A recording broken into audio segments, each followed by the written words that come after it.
कहते हैं इंसान से अगर उसका सब कुछ छीनना हो तो उसका इतिहास मिटा दो। और इस कारनामे को अंजाम देने वाले हैं कुछ जयचंद, जिनके छल छंदों की तस्वीर आपके सामने है। ये प्रतिमा है महादेव के पुत्र और शुभ लाभ के प्रतीक श्री गणेश जी की। समय बड़ा बलवान है, जब ये बदलता है तो सब कुछ बदल देता है। जैसे धीरे धीरे सनातन सभ्यता बदली, संस्कृति बदली और समय बीतते पूरा धार्मिक एंगल ही बदल दिया गया।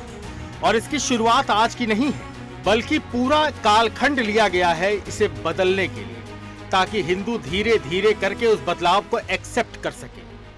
आपको ध्यान हो कि पहले जो गणेश जी की फोटो आती थी उसमें गणेश जी के हाथ में अस्त्र शस्त्र हुआ करते थे, लेकिन अब यह तस्वीर पूरी तरह से बदल दी गई है। श्री गणेश जी के एक हाथ में ज्ञान का प्रतीक कमल है, दूसरे हाथ में वो कुल्हाड़ी पकड़े हुए हैं जिसे पलांग भी कहते हैं।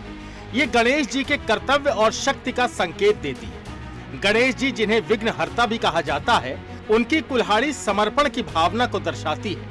ये उन्हें हर विघ्न और बाधा को समाप्त करने की शक्ति देती है। इसी कुल्हाड़ी से उन्होंने कई राक्षसों का वध भी किया।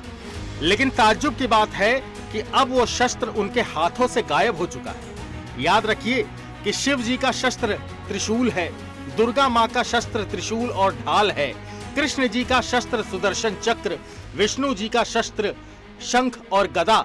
अगर कुछ समय बाद ये शस्त्र भी गायब हुए तो अचंभित मत होइएगा, क्योंकि ये चलन धीरे धीरे है, इसलिए अभी आप इसे समझ नहीं पा रहे हैं। आजकल देवी देवताओं को लेकर अलग ही ट्रेंड चलने लगा है, जिसमें शिव जी और श्री कृष्ण जी 8 पैक एब्स के साथ नजर आते हैं।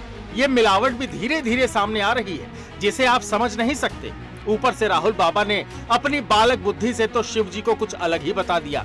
राहुल गांधी ने कहा था कि शिव जी अपने त्रिशूल से खुद को खत्म कर रहे हैं। जो परिवर्तन आप अभी देख रहे हैं वो सिर्फ शुरुआत है। आज मूर्तियों से शस्त्र गायब हो रहे हैं। आने वाले समय में ये लिबरल आपके सोचने का तरीका, सनातन को लेकर आपका भाव बदल देंगे। एक सेलेक्टिव थॉट आपके अंदर जनरेट करेंगे, जिससे आप वो करेंगे जो वो चाहते हैं। पहले हमारे पूर्वज कुल्हाड़ी लेकर गणेश शोभा यात्रा निकालते थे, लेकिन गुलामी के कारण हम अपनी परंपरा भूल गए।